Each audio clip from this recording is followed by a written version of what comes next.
안녕하세요. 매일 새로운 사연을 전하는 읽어주는 사연 라디오입니다. 구독과 좋아요, 많은 공유 부탁드립니다. 오늘의 사연 시작하겠습니다. 안녕하세요. 결혼한 지 20년 된 40대 여성입니다. 지금도 제가 어쩌다 이런 일을 겪게 된 건가 싶은데, 이날이 때까지 제가 얼마나 대단한 업적을 이룬 것은 아니어도 남에게 피해주지 않고 최선을 다해서 열심히 살았거든요. 그런데 최근에 시부모님을 비롯한 시댁 식구들과 겪어야 했던 갈등은 제가 제대로 살아온 게 맞나 싶은 의문을 갖게 하네요. 정말이지 생각하면 할수록 어이가 없다니까요? 남편하고는 처음 대학교에서 알게 된 사이예요. 다만 같은 전공은 아니었는데 어쩌다 보니 같은 교양 과목을 듣게 되면서 서로 안면을 트게 되었죠. 참고로 당시 저는 2학년이었고 남편은 막 복학한 저보다 4살 많은 선배였어요. 그래서 저는 남편이 남자로 보이고 안 보이고를 떠나 그냥 너무 불편했는데 남편은 아니었답니다. 자기 말로는 저한테서 빛이 나더라며 첫눈에 반했었다나요? 하지만 남편이 아무리 듣기 좋은 말을 해줘도 별로 개의치 않았어요. 사실 그때만 하더라도 저는 누구랑 연애를 하는 것에는 별 관심이 없었거든요. 그래서 남편이 사귀자고 할 때마다 이 핑계 저 핑계 대가며 번번이 거절했는데, 글쎄, 남편이 포기를 안 하는 거예요. 그리고 그게 1년 이상 지속되니까 나중에는 어이없기도 하고 웃기기도 하고, 얼마나 내가 좋으면 저 오빠가 저러나 싶더라니까요. 그래서 결국 알겠다고 했어요. 이제 와서 말이지만 솔직히 당시 제 속마음은 그래 사귀자는 거지 결혼하자는 것도 아닌데 사귀어보고 아니다 싶으면 차버리지 그런 생각도 있었거든요. 하지만 제 예상과는 달리 저희 두 사람의 연애는 8년이나 이어졌고 결국엔 부부의 연까지 맺게 되었네요. 이제 와서 말이지만 결혼까지의 과정이 순탄치만은 않았어요. 사실 결혼 이야기가 막 나오기 시작했을 때만 하더라도 당장 저희 친정 부모님부터가 더는 시간 끌지 말라며 이러다 결혼 안 하게 되면 저도 그렇고 남편에게도 좋을 거 없다시며 성하셨거든요. 그리고 남편은 진작부터 결혼 이야기를 꺼내던 사람이었으니 저희 친정 부모님의 이런 말씀을 너무나 기쁘게 받아들였어요. 그런데 문제는 그 시기에 아버님이 하시던 사업이 부도가 나버린 거죠. 사실 아버님 사업이 조금씩 어려워지고 있는 건 남편을 통해 들은 바도 있고 해서 저도 어느 정도 알고는 있었는데 그래도 그렇게 빨리 무너져 버릴 줄은 몰랐거든요. 정말이지 이걸 어떻게 친정에 말해야 하나. 말 그대로 미치겠대요? 솔직히 헤어져야겠다는 생각은 안 했기에 어떻게 친정 부모님을 설득해야 하나 그 걱정이 더 컸던 것 같아요. 그런데 안 좋은 일은 연달아 온다더니 그게 끝이 아니었습니다. 아버님 사업이 어려워지자 빚쟁이들이 집에 찾아오기 시작했거든요. 그리고 결국 어머님께서 그 사람들을 감당해내지 못하고 알아눕게 되시면서 시댁이 말 그대로 집안이 쑥대밭이 되어버렸죠. 그리고 이 상황을 알게 되신 저희 친정부모님께선 이런 마당의 결혼은 무슨 결혼이냐고 하루빨리 헤어지라 하시대요. 지금이야 친정부모님은 오로지 제 안위만을 걱정하여 하셨던 말씀이라는 걸 알아요. 하지만 당시에는 그런 친정부모님이 어찌나 매정하게 보이고 야속했는지 모릅니다. 게다가 남편한테는 또 얼마나 미안하던지요. 가뜩이나 힘든 상황에 놓인 남편에게 제가 큰 상처를 주는 것 같았거든요. 아무튼 결국 그런 친정부모님을 설득한답시고 제가 단식투쟁을 했어요. 정말 한심하죠. 지금도 그때를 생각하면 죄송한 마음뿐이에요. 그리고 결국 자식 이기는 부모 없다고 친정 부모님께서 저희 두 사람의 결혼을 허락해 주셨습니다. 저희가 결혼식을 올리던 즈음에는 시댁의 가세는 기울 대로 기운 상황이었고 그렇다 보니 결혼 비용의 80% 이상을 제가 부담해야 했어요. 저희 친정이라고 돈을 쌓아놓고 사는 것은 아니었지만 그래도 상황이 상황인 만큼 친정 부모님이 애를 많이 써주신 거죠. 서울 구석에 있는 아파트긴 했어도 저희들 시작하기엔 부족하지 않을 아파트도 하나 마련해 주셨고요. 그런데 결혼식까지 다 올리고 나서야 시부모님이 하시는 말씀이 가관이었습니다. 저희만 잘해놓고 살면 그만이냐며 친정에서 그 정도로 해줄 여유가 있으면 저라도 나서서 시부모님이 어렵게 생활하고 계시니 그쪽도 좀 마음을 써주시면 안 되겠냐 하고 한번 물어보지 그랬냐셨거든요. 어이가 없었죠. 차라리 이런 이야기를 결혼 전에 들었더라면 결혼 자체를 다시 생각해봤을지도 모를 만큼 충격도 컸어요. 결혼 전에 제가 몇 번 뵈었던 시부모님은 이런 분들이 아니셨는데 돈이 뭐길래 사람을 이렇게 바꿔놓나 싶기도 했고 정말이지 별의별 생각이 다 들더라니까요. 그런데 그때 남편이 상식적으로 그게 말이 되냐? 왜 이렇게 뻔뻔하게 나오시냐며 시부모님한테 큰 소리로 따지고 들대요.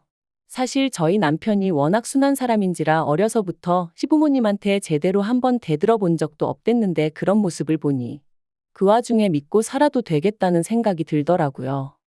아무튼 이후로도 이따금씩 시부모님과의 부딪히는 일이 있긴 했지만 그거야 어느 집에서나 있을 수 있는 일이다 생각하고 넘겼어요. 웬만하면 가슴에 쌓아두지 않고 살려고 했고 아니다 싶은 건 확실히 짚고 넘어가기도 했고요. 그리고 그렇게 지내다 보니까 어느 순간부턴 시부모님도 더는 억지 쓰는 일이 없으셨고 저도 어느 정도는 제 입장을 내세울 수 있는 그 정도의 사이가 되대요. 그러다 저희가 결혼한 지 6년 차가 되던 무렵이었습니다.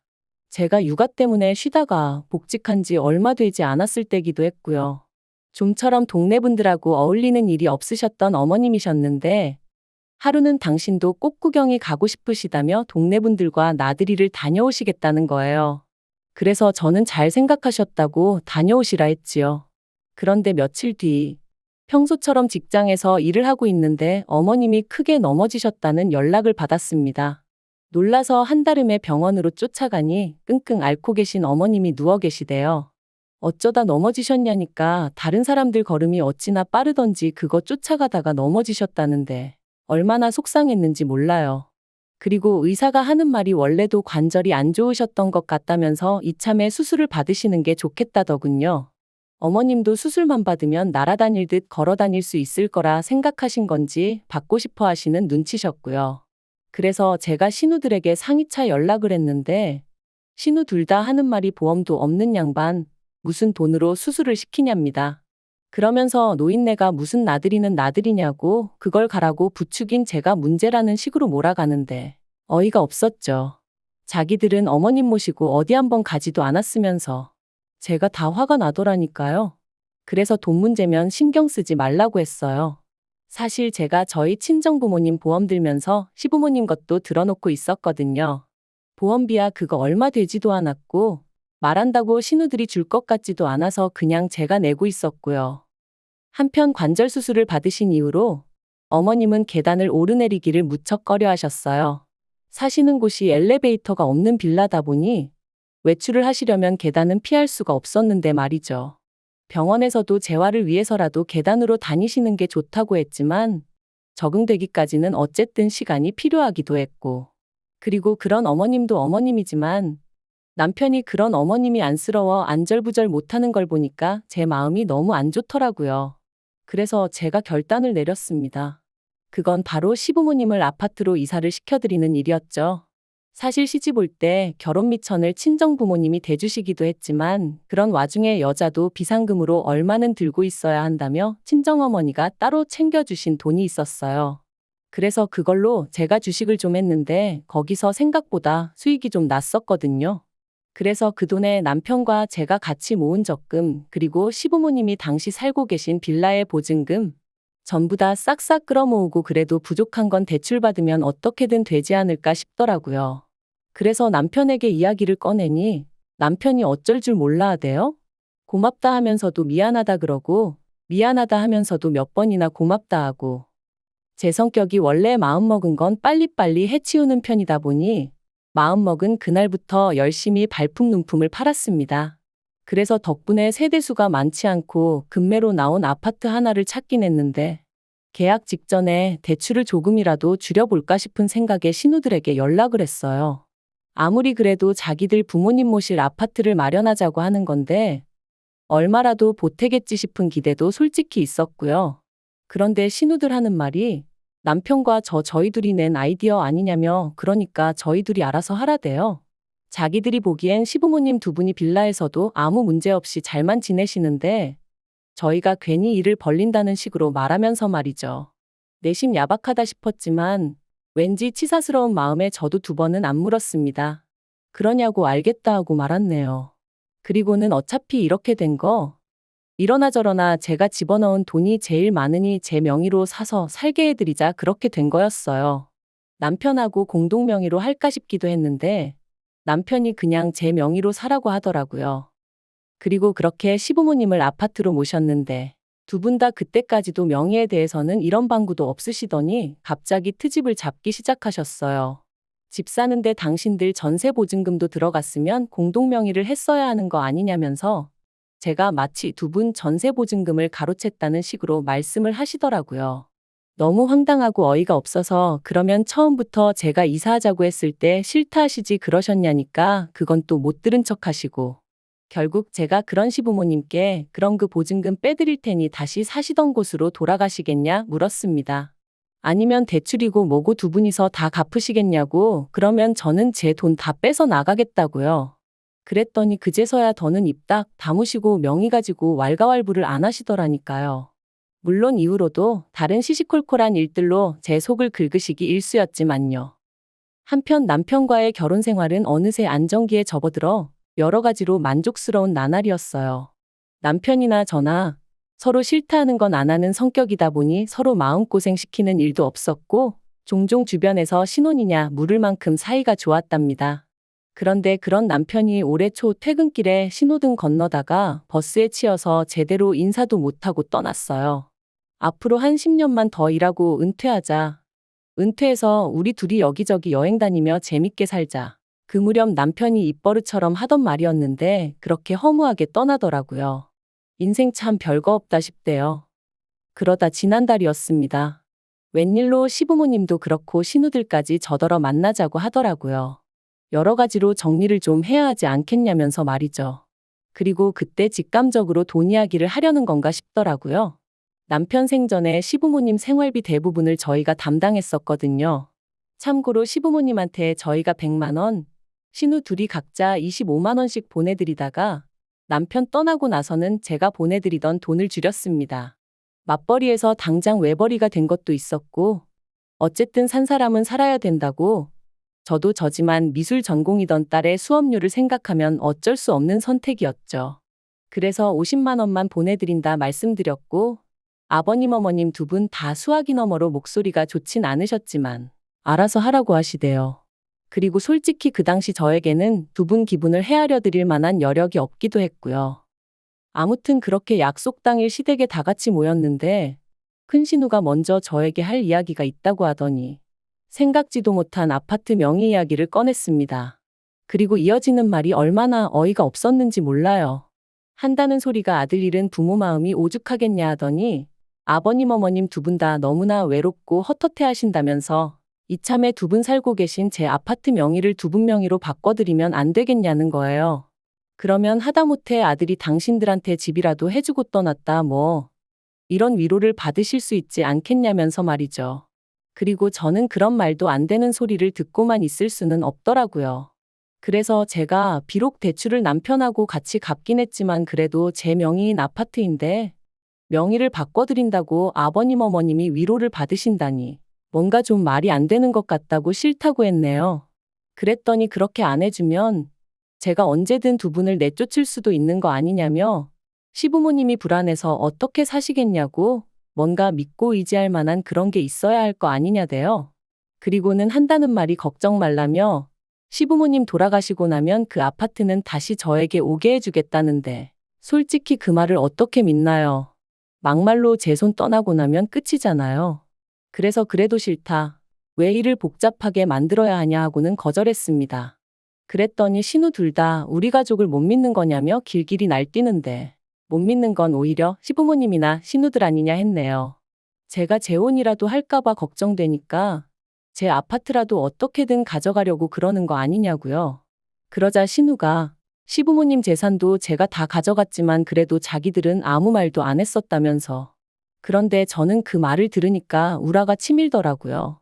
막말로 그 얼마 되지도 않는 전세보증금 진작에 내드리고 세입자를 받았으면 아니 아예 팔아버렸으면 1억은 우습게 남겨먹었을 텐데 말이죠.